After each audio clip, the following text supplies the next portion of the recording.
Hello, everybody. Welcome to Paul's with Phil on this Wellness Wednesday. Hope everybody's having a good day. I'm trying out some new software. I was using Zoom before, and we got some new software here. So trying to test it out and I'm doing some few things on here. And there's some things that I haven't figured out how to use yet on this software too, such as sharing my screen and sharing slides and things like that. But I'm gonna give it a shot. I was trying out Zoom earlier, and something wasn't right. So I'm trying out this new software, and hope everybody enjoys it. This is some cool software, able to kind of see chats and stuff like that. But it's the first time using it, for this. So, like I said, I'm gonna give it a shot and see how it goes. But thanks for tuning in with Pause with Phil. You might notice the name there at the bottom. I haven't yet changed it. It still says Devin Lyle. Of course, I'm not Devin. I am Philip Boyce, a peer support specialist there at R3 Recovery Center. And for Pause with Phil, what we like to do here is talk about wellness. And as I was thinking, before starting this, I was really thinking about recovery and what all that entails, what that means. Recovery for me is not just the absence of use of substances, but it's recovering from a lot of different things. It's recovering how I handle my emotions. It's recovering from the way I think, some processing my thoughts. It's recovery from old lifestyle and behavior. So recovery really is a lot. It's a lot more than just not using substances anymore, which that is a big part for me is, not using substances. I like working with others who are pursuing recovery. And so I thank you for tuning in today. And like I said, this is Pause with Phil. And what we do here is we look at wellness. Wellness is really, for me, it's another word that describes recovery. It's a holistic approach. It really looks at my lifestyle, my behaviors, the things that I do on a daily basis. For me, recovery is something I've got to do on a daily basis. One of the questions I like to ask myself on a daily basis is, what am I doing today for my recovery? What am I doing today for my recovery? And what I do here on Wellness Wednesdays for Pause with Phil helps me to do that. It helps me on my recovery journey. And what I like to do throughout the week, I like to set aside a time where I can really self-reflect and kind of see where I'm at on my recovery journey. Because recovery for me, it is a journey. It's something I've got to do day in, day out, something that I continually pursue. And so wellness helps me to do that. And by learning wellness, it has helped me to do that. And I really didn't know much about wellness uh, before, really starting this. I started learning and researching. I started learning about SAMHSA and their 8 dimensions of wellness, which we've talked about here in the past.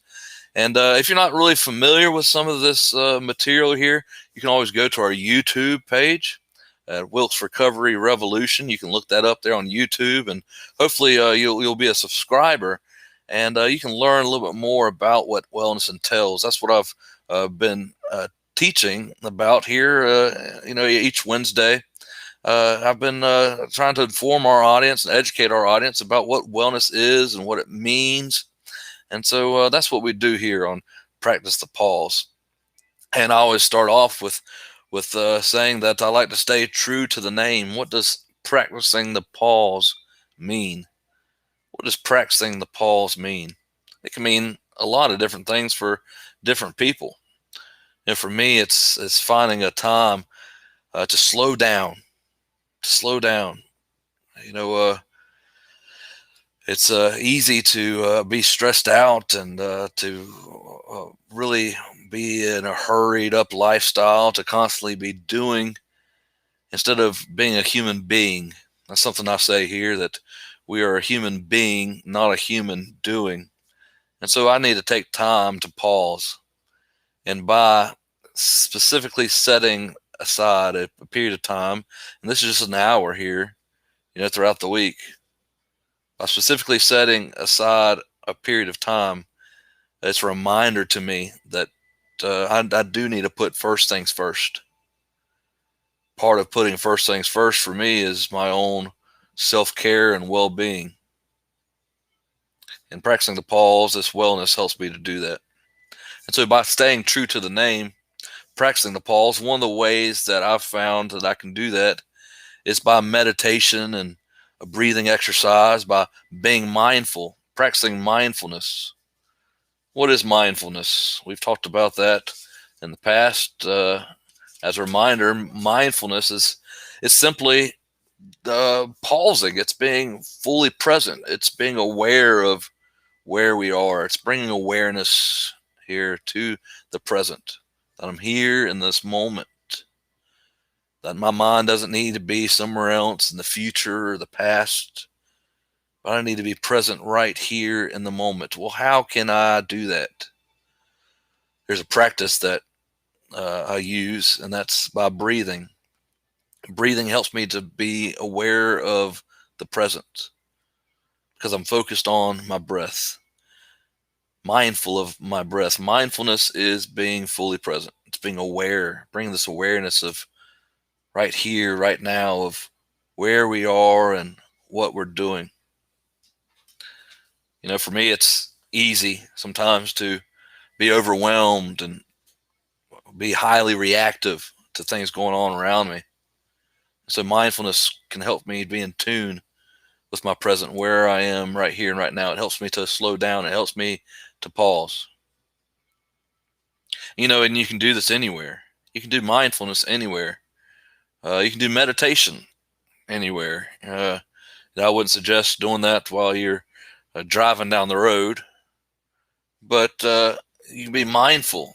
You can practice mindfulness there. Nearly every task we perform in a day, whether it's brushing our teeth or eating lunch or talking with friends or exercising, all of that can be done more mindfully. It's when we're mindful of our actions. We're paying more attention to what we're doing.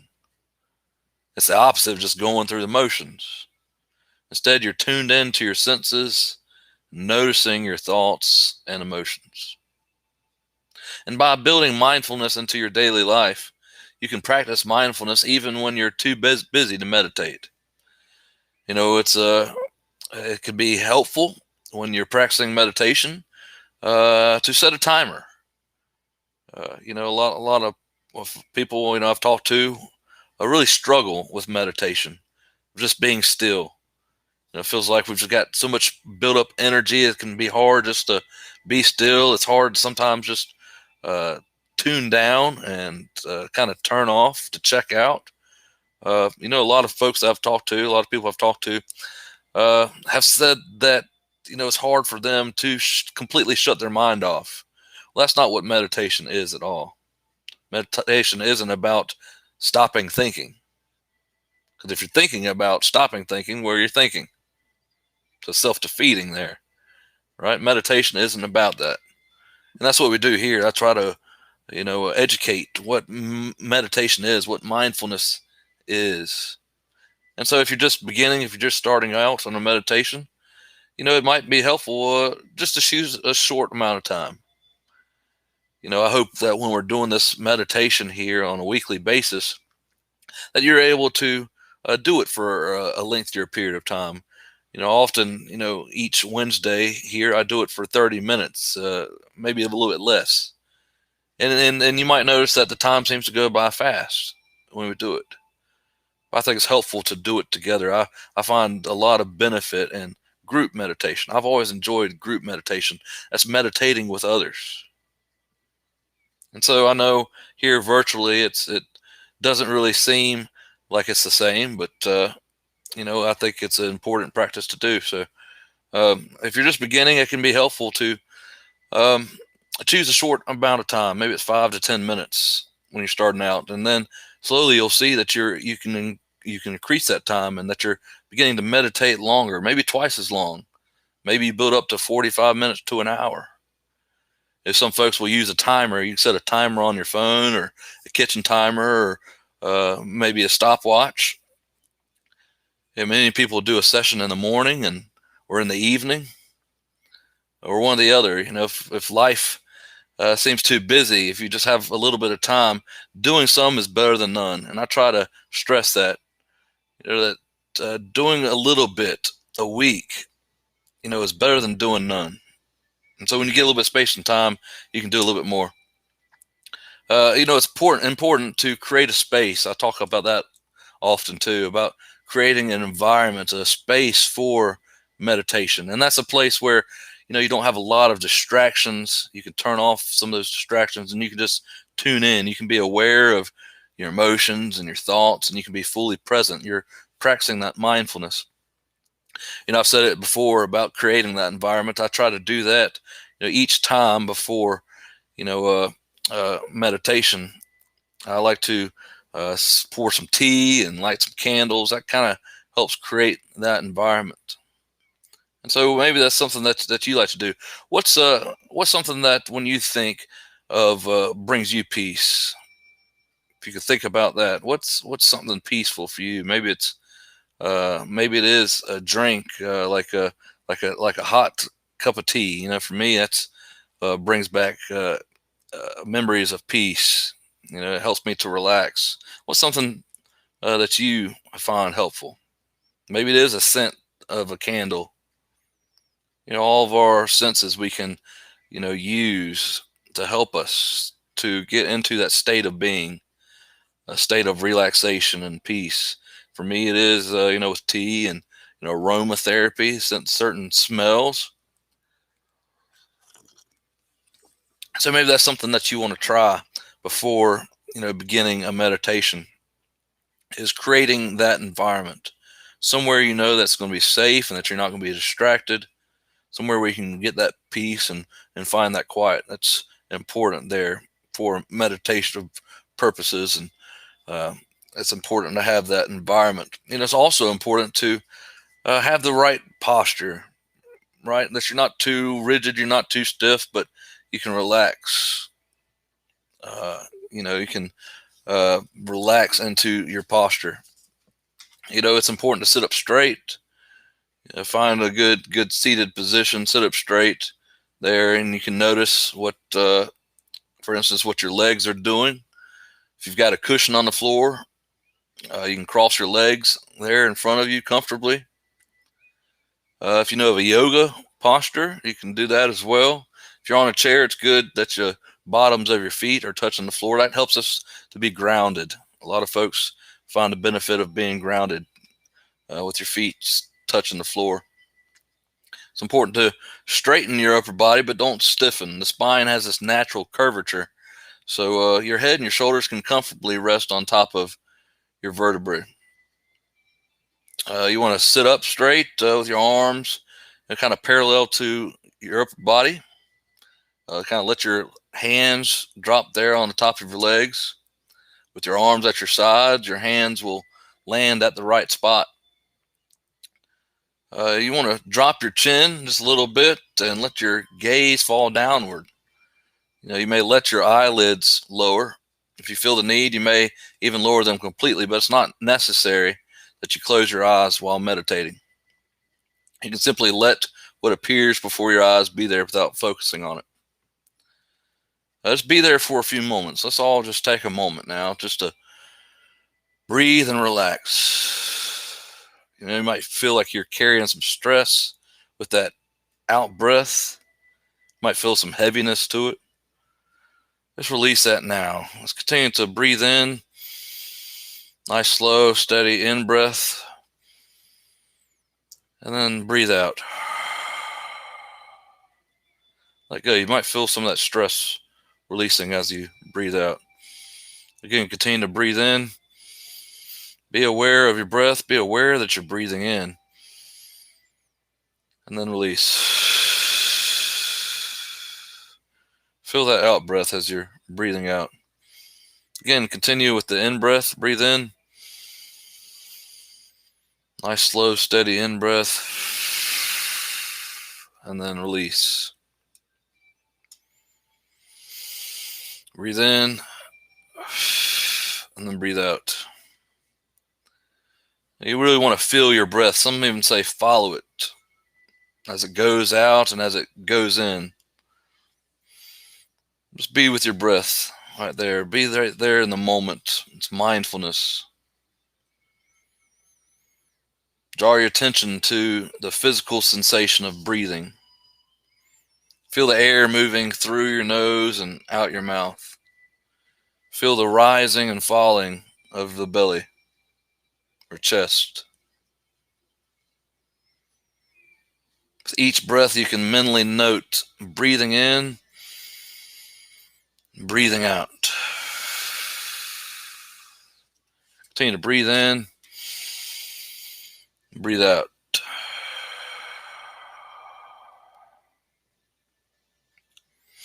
And as you're staying with your breath, you might notice that your mind can have this tendency to wander.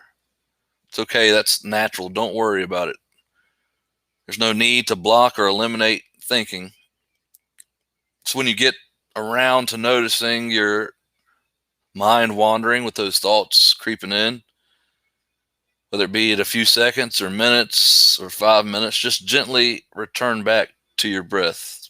Gently return your attention back to your breath. I've caught myself, my thoughts wandering from time to time. And, it's interesting when you notice your thoughts are going somewhere, to draw it back, to say, okay, I know what I'm doing right here in the present. I'm practicing the pause. I'm breathing. I'm practicing my breathing, and just to go back to your breathing. It's like this constant, almost like you're fishing, right? You're reeling back in. You're reeling back in. You're noticing where you're doing. You're noticing, hey, my mind wanted to wander. I started thinking about something in the future. I wasn't being truly present, but that's okay. I can return back to my breath. That's what you want to do. You just want to return back to your breath. And often I think of the breath as a wheel. It's going in and out, just like the ocean tide goes in and out. Something that I'm looking forward to here at the end of this month is taking a beach trip, going to the beach. It's been a while since I've been to the beach, and you can even meditate there at the beach. Maybe some of you all are at the beach. I know Labor Day weekend is coming up. And that's what we want to do. We want to bring in these places of comfort and relaxation. We can do that when we're meditating, when we're practicing mindfulness. Think of your breathing as you continue to breathe in as that wheel, as the ocean tide. If some folks will even have some sounds in the background. Maybe it is an ocean tide that you listen to when you meditate. Just that rolling in and that rolling out. Think of your breath as that wheel. Breathing in and breathing out. Breathing in and breathing out. And your mind might wander. It's okay. Just bring it back in. Bring it back into your breath. Sometimes when we're meditating, when we're in that position, maybe you feel an itch come about, or maybe some ache in your body. And I would just like to, for us to, instead of reacting to that, instead of itching that scratch or moving that hurt, just sit with it for a moment and then consciously decide to do something. So just being reactive to it, make that decision. Allow that space between what you experience and what you choose to do. You may find your mind constantly wandering. That's normal. Instead of wrestling with or engaging with those thoughts, as much practice observing without needing to react. Just sit and pay attention. And as hard as it is to maintain, that's all there is. Come back over and over without judgment or expectation. And so when you're ready, after breathing, after being there with the pause, just gently lift your gaze. If your eyes are closed, you can open them. Just take a moment and notice any sounds in the environment. So when I meditate, I like to have some kind of meditative music there in the background. Something that's nice and relaxing. I always feel revived. I always feel energized after meditating. There's something about it. It just kind of restores, my spirit. It helps me to feel a lot better. So notice how your body feels right now after this exercise. Notice your thoughts and your emotions. Maybe you'll see that your mind is a lot clearer. You're able to think a lot clearer. And then just pausing for a moment, think how you'd like to continue on with your day. That's it. That's the practice. It's often been said that it's very simple, but it's not necessarily easy. The work is just to keep doing it. That's something I like to stress here. It's being intentional with setting aside this time. I like to do it here in the middle of the week on what we call Wellness Wednesday. That helps me to set aside this time and be intentional with this practice. That's the work. It's just to keep doing it. It's being intentional about it. It's about making that decision and sticking with it. And then I think as we do this, I've noticed in my own life that results will accrue. Start feeling a lot better and handling life a lot better. And so I know with this new software, I haven't figured out how to share my screen. I'm not sure if that's an option. Oh, look at that. It is. Aha. Let's see if I can do that here. We're checking it out. Window. Well, it shows that's an option, but I'm not seeing how I can pull up the slide. It's something I'm going to have to mess with. So I'm not really seeing the option here. Entire screen, window, live studio. Yeah, something I'm going to have to mess with another time, kind of try to figure this new software out. Hey, I'm glad to hear that, Ariana. It's so cool seeing the chat messages right here next to me. With the other software with Zoom, I couldn't do that. So it's cool to see, comments here, and hopefully as I continue to learn this software, it's going to get a lot better and all that. Like I said, I see the option here to share screen, but it's a lot different. So it's something I'm going to have to really check into, but I think it's going to be cool. I feel, that's going to be, a better opportunity to really engage with the folks that are watching and stuff here. So I'm looking forward to that. That's something I couldn't do before. So that's cool. I like seeing the comments, that comes in here with the chat section. That's a cool feature we have with this Restream. I wish I did have my slides. That'd be a little more helpful. What I plan to talk about today is, with recovery, kind of what I opened up with. The recovery, to me, is a lot more than just, not using substances. That's got a big part of it, but, it really impacts my emotions, my thoughts, how I feel, all that can be in recovery. And so we've been talking about that the past couple of weeks, about how as people, we have needs. We all have needs. I found out that our needs is really the things that needs to be looked at and addressed. That oftentimes, those feelings can be symptoms. The things that we do, our behaviors, are just merely symptoms. And so what really needs to be addressed is our needs. And I think we do a good job at the Recovery Center with that. That's really what we're trying to do, is try to look at people's needs. For instance, one of the underlying needs that we have is a recognition from others, and that's to be seen and to be heard.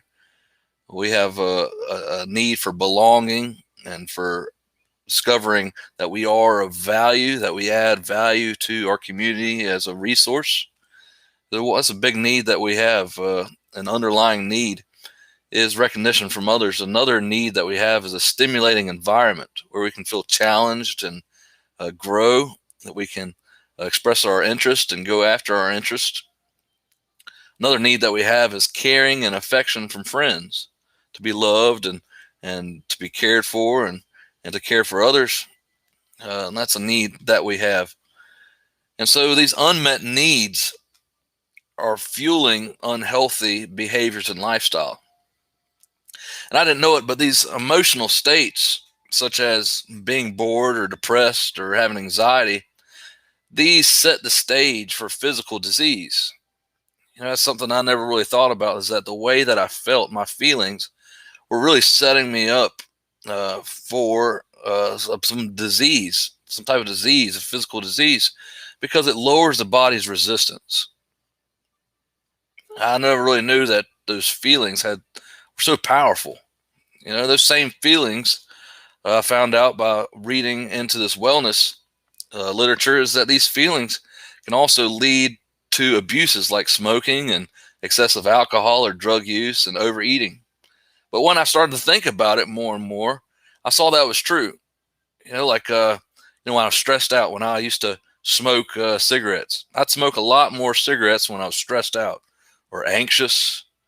How many times did I eat ice cream or eat a lot of food, when I was depressed? And so that's something I never really thought about, was with feelings. The power of feelings, because the way I felt could lead into some of these abuses. I never really thought about it like that. But that those symptoms and those behaviors are just the tip of the iceberg. What I really need to address is those underlying human needs. Well, why was I stressing out? Why was I anxious? Why was I depressed? Why was I bored? It's a lot of times it's because of these needs I wasn't addressing, like a recognition from others, to be seen, to be heard, to belong, because I wasn't having a stimulating environment. And that's something that I really struggled with in school, is I wasn't paying attention. I wasn't getting that stimulation that I needed. I was constantly drawing, or my mind was elsewhere. But yet I was diagnosed with ADH or ADD, attention deficit disorder. They thought, well, he just didn't pay attention because he doesn't want to pay attention. It was a stimulating environment that I needed. I needed to be challenged and grow in a certain way that my other classmates might have, really got a lot out of the class, but I wasn't. I needed different needs. I had different needs to be addressed in a different way. We all need to feel that we're cared for and have affection from friends. That's a support. That's something that we address there at the recovery center, is finding out if there's some support in the peer's life that we're looking at. What kind of support do they have? What kind of recovery capital do they have? Do they have a sense of purpose and direction? That's another thing. That's another underlying need, a sense of purpose and direction, to have goals. And another need I found out by looking at this wellness literature is self-acceptance. Self-acceptance. And so these unmet needs are really fueling unhealthy behaviors and lifestyles. And we've looked at that here in the past couple of weeks. We are humans. Humans have needs. What kind of needs were you addressing today? Did you get some sleep last night? There's a need to sleep. How well is your sleeping going? That's a big part of wellness. Getting enough sleep. But that is the need that we have, to sleep. Another need that we have is to eat. Right? So those are your basic needs. If you look at Abraham Maslow's pyramid, you see that's there at the bottom. Those needs have to be addressed first. Sleeping and eating. And so we see that we all have these needs.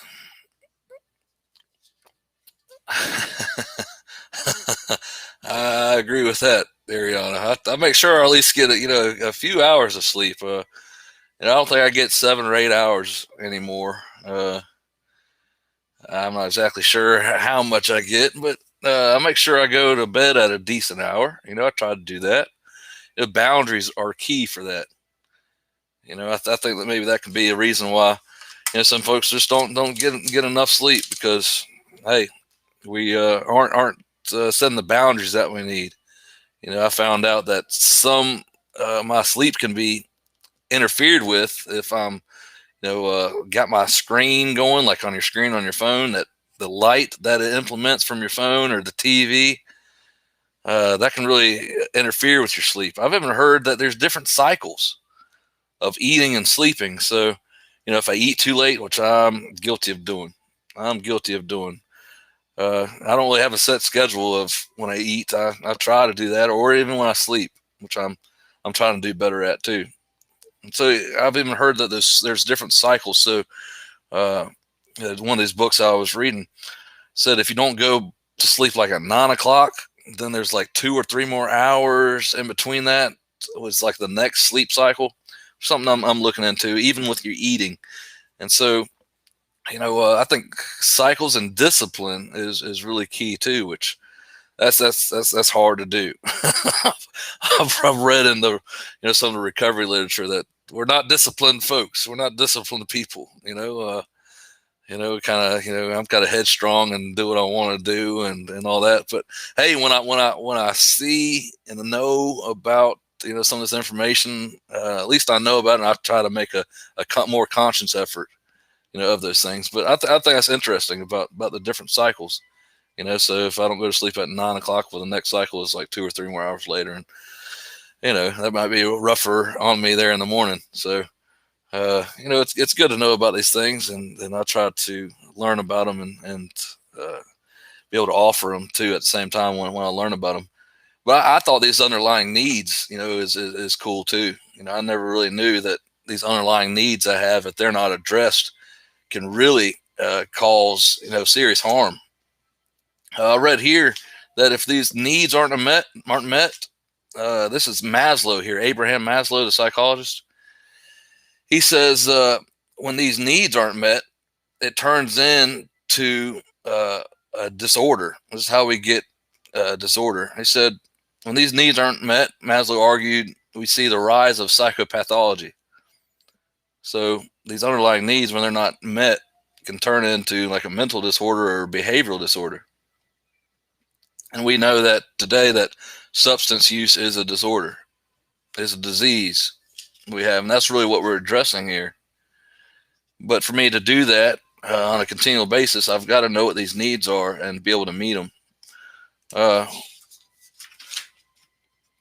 And so I've just kind of came up with that quote, that slogan, that unmet needs are fueling unhealthy behaviors and lifestyle. And so that's really what we're doing there at the Recovery Center, is we're looking at meeting these needs. We meet people where they are, and some folks come in with more spiritual capital, what we call it, than others. So spiritual capital, I mean, such as some folks have a car, some folks don't have a car. So transportation could be a big barrier, right? And Ariana does such a good job there with working on it, at looking at people's employment, seeing where they're at on that stage. We know the value of employment, and that's and I see it as more than just being employed. Yes, that might be a start, but I also see it as finding meaning and purpose in what you're involved in, if that's where you get it from. I understand that some folks might not get a whole lot of meaning and purpose from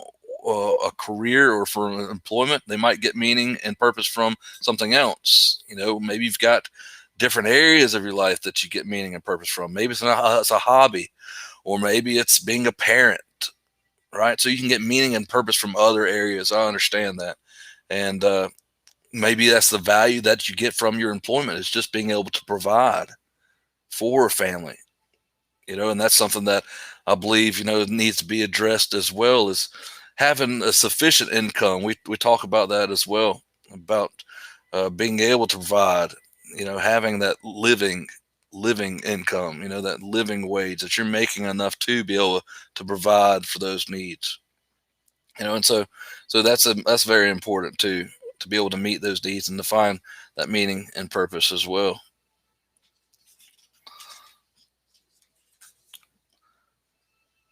Well, yeah, we look at these, and if I had my slide that was available, you could see a pyramid there, and the bottom of the pyramid would be your needs, and meeting those needs, and then your emotions that arise out of it, and then your behavior. An important part of what Abraham Maslow, who's really important in this wellness teaching and this wellness movement. He also has a pyramid that you move up, and He looks at motivation. Motivation. We're based on our motivations. What causes us to have those type of behaviors is what motivates us. We go after our needs. So if I'm hungry, I'm going to look at getting food. If I'm thirsty, I'm going to look at getting something to drink. It's really our needs that creates that motivation, that creates that behavior that where we move to. And so those needs have to be met, and that's really a big part of wellness is looking at those. It's looking at those different areas. If we look back, to some of what we've been learning here in the past, as we look at those different dimensions. So you've got a spiritual dimension, you've got a social dimension, you've got a physical dimension, and all those are interconnected. They all interlap. And so I've talked about in the past that for me, what really helps is to go for a walk, to get some of that exercise, and that's physical. It also helps me with the way I think, the intellectual. It clears my mind, the emotional, and even with the spiritual. I get out on a walk and I feel more connected. I'm able to breathe. It helps me to practice the pause and to breathe and all those things. So just a simple thing is just taking a walk and just kind of clearing your mind can affect all those different dimensions, those 8 dimensions that we talk about with wellness. And that's very important. That's important to know, and that's something that I began to look at there in early recovery. Is changing the way that I feel. I kept on feeling like I would get into this kind of a dark spot. I call it the funk. It's just like the sickness of the mind, and I needed to do something about it because I was so used to running and using substances when I felt low, when I felt bad, if I didn't feel right. It was really self-medicating. And so I needed to find other ways to do that. I need to find other ways to improve the way that I felt without returning to substances. And so we looked at last week about this, and it's called emotional sobriety. It's a term. It's used in recovery, and it's described as the ability to face and deal with unhealthy emotions neglected during active addiction. That's something that I wasn't comfortable with doing. I wasn't comfortable with sitting in those feelings and actually feeling those things. And so when I began recovery, I really began to feel these feelings. I sat with it, and I needed to know, what do I do about it? And it said that these feelings, these unhealthy emotions, these feelings may act as triggers for relapse. And so managing them is vital for sustaining long-lasting sobriety. That's the concept of emotional sobriety. And that's emotional states like we were talking about, like boredom, depression, and anxiety. Those are all powerful, and they're so powerful that these emotional states often set the stage of physical disease through the lowering of the body's resistance. And so the way that I feel emotionally can have a significant impact on the way I feel physically. The two are intertwined, they're interconnected. And we know this to be the case, for instance, with stress. We know that stress is an emotional state, and that can lead to other health problems, right? I mean, how many times we've heard that stress causes heart attacks and causes strokes and all these other health problems. And so it's said that these same feelings can lead to abuses like smoking, excessive alcohol, or drug use and overeating. How many of us will smoke cigarettes more when, we're stressed out or we're bored or we're anxious? Or how many of us will eat more when we're depressed? That's what we were talking about just a little bit earlier. And so what we really want to do is we want to change how we feel, whether it's being bored or depressed or anxious. And these emotional states are symptoms that can lead to behaviors that can also be harmful to us. There in the recovery literature some of us read, is that men and women, we use substances essentially because we want the effect. We like the effect that it brings. We like the change that it brings. We get high in most instances, wishing not to come down. We get into a different state one of so-called bliss, which usually is accompanied by a crash, followed again by a necessity to change. It's this cycle. It's this insanity, right? We use it, and then we hit that crash, and then we want to change, and we use, and then we hit that crash. We want to change, use, hit the crash, want to change. It's this cycle. It's this cycle that we get in. It's all this process. It's doing something over and over again, expecting different results. And so this change, about changing the way that we feel, changing the way that we think, this change is brought about by chemical interaction. This is what science breaks it all down to, is chemical interactions, that chemicals set in motion in the brain. That's the serotonin, that's the dopamine. And so in our brain, we flood these receptors when we introduce certain chemicals, these drugs, into our body. And so think of your brain as this communication center. It contains billions of neurons, these nerve cells that connect to each other in circuits. It's kind of like the circuits in a computer. Brain circuits coordinate everything you feel, think, and do. And so every neuron in your brain has a hard-working receptors on its surface that receive signals from nearby neurons. And these receptors can be affected by drug use. And so the brain is made up of different parts with different functions.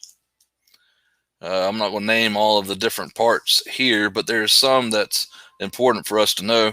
One is the limbic system. The limbic system is a region under the cortex that processes our emotions and their drives. It contains the brain's reward circuits, which releases the chemical dopamine, making us feel pleasure.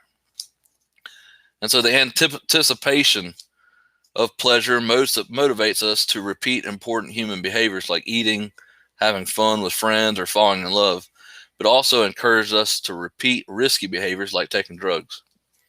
And so the limbic system includes the amygdala, which processes emotions. And so there we see it's got this reward circuit. So we do things when we feel that pleasure, and emotions are inextricably tied with pleasure. When we experience a good feeling, such as pleasure, we want more of it. Our brain tells us, oh yes, I want some more of that stuff. Give me more. And we can become greedy with pleasure. It's like one piece of candy is good, and two is even better. There in the recovery rooms, I hear often that we're addicted to more. Addicted to more. And I think that's a good way to describe it. And so just to recap all that, the reward circuit of the brain releases the chemical dopamine, which makes us feel pleasure. And the anticipation of pleasure motivates us to repeat important human behaviors like eating, having fun with friends, or falling in love. But it also encourages us to repeat risky behaviors like taking drugs. And so, I wrote down this question: what makes taking drugs risky? Well, drugs signal the brain to release unusually large amounts of dopamine. This dopamine flood causes the high that drug users seek. That makes it hard to enjoy more normal, simple pleasures, a process that over time can lead to addiction. And so the answer to the question, what makes drugs risky, is it changes the brain's natural operating pattern. The brain learns to expect the high. In other words, too much feel good creates an immunity to the simple joys of life. Instead of getting pleasure from one candy bar, now it takes 6. Or it's possible that candy no longer brings the joy it once did. It robs the joy out of Christmas, for instance. Life becomes less and less comfortable. It takes more and more to feel the need to stimulate the mind. The outcome is a slow but steady loss of sensitivity to pleasure. And so if we start with one drug, maybe we move on to another stronger drug, and then so forth and so on. Another drug, more and more as we get that addiction.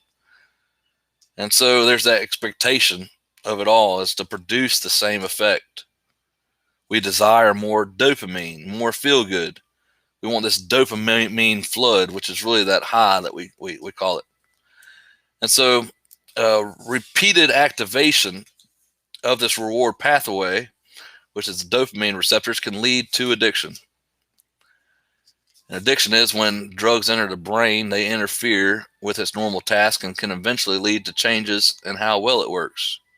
Over time, drug users can lead to addiction, a devastating brain disease. When people can't stop using drugs even when they really want to, and even after it causes terrible consequences to their health and other parts of their lives. And so we've been learning about these emotional states. We've been learning about here with our brain and those pleasures and reward systems. We've learned that these emotional states are really just the tip of the iceberg. What really needs to be addressed is these underlying needs that we have. And we know that these feelings that we have can lead to abuses like smoking and excessive alcohol and drug use and overeating. One thing that I found out that I want to kind of close with today is the rat park. We owe to American psychologist Dr. Bruce Alexander the understanding that addiction is about far more than any drug. Addiction is far more than any drug. It's that a person, or for instance, this animal in his studies, is an active ingredient in their interaction with the drug. And so this psychologist did this experiment in the 1970s that we've come to call the rat park. Researchers had already proved that when rats were placed in a cage all alone with no other community of rats and offered 2 water bottles, one filled with water and the other with heroin or cocaine, the rats would repeatedly drink from the drug-laced bottles until they all overdosed and died. And so he put these rats in a cage all by themselves with these 2 water bottles. One had water and one had heroin or cocaine. And he found out that these rats continuously drank from the bottles of the ones that were infused with heroin and cocaine. And they all overdosed and they died. Like pigeons pressing a pleasure lever, they were relentless until their bodies and brains were overcome and they died. But the psychologist wondered, is this about the drug or might it be related to the setting that they were in? Remember that the experiment was done with just the rats alone in the cages with these 2 water bottles. They didn't have any other rats in there. They just a cage by themselves with 1 water bottle and 1 bottle filled with heroin and cocaine. And they continually overdosed and died. And so this psychologist, Alexander, wondered, he said, is it about the drug or might it be that the setting that they're in, about them just being all alone in their cage with just these water bottle and the other one that was infused with heroin and cocaine? He thought it might be the setting. And so to test his hypothesis, he put rats in rat parks where they're among other rats and free to roam and to play, to socialize and to have sex. And they're given the same access to the same 2 types of drug-laced bottles. When inhabiting a rat park, they remarkably preferred the plain water. Even when they did imbibe from the drug-filled bottle, they did so intermittently, not obsessively, and never overdosed. And so a social community beat the power of drugs. And so from what Alexander has taught us, humans, not just rats, need to be part of a community, encouraged to relate and experience the support of others. This is about as basic a psychological truth as exists. And so we might be wondering, are we asking the right questions? Are we learning to ask the right questions? Such as, who do you care about in your life? Who cares about you? When was the last time you spent time with people who are good for you instead of those who hurt you and foster your drug taking? These questions may lead to others, such as, who can you call or spend time with in the next couple of days? What gives you pause in calling or making the kind of human contact needed to enable recovery? What do you imagine these people would think and feel if you did make contact? How might that encounter go where it was not about asking for help or money, but instead simply and most importantly about reigniting their friendship, their attachment to you, and their wish for your life to go well? Their interest is one way to achieve the dignity, purpose, meaning in life of contribution so critical to the hard work of recovery. And so on as the conversation may continue.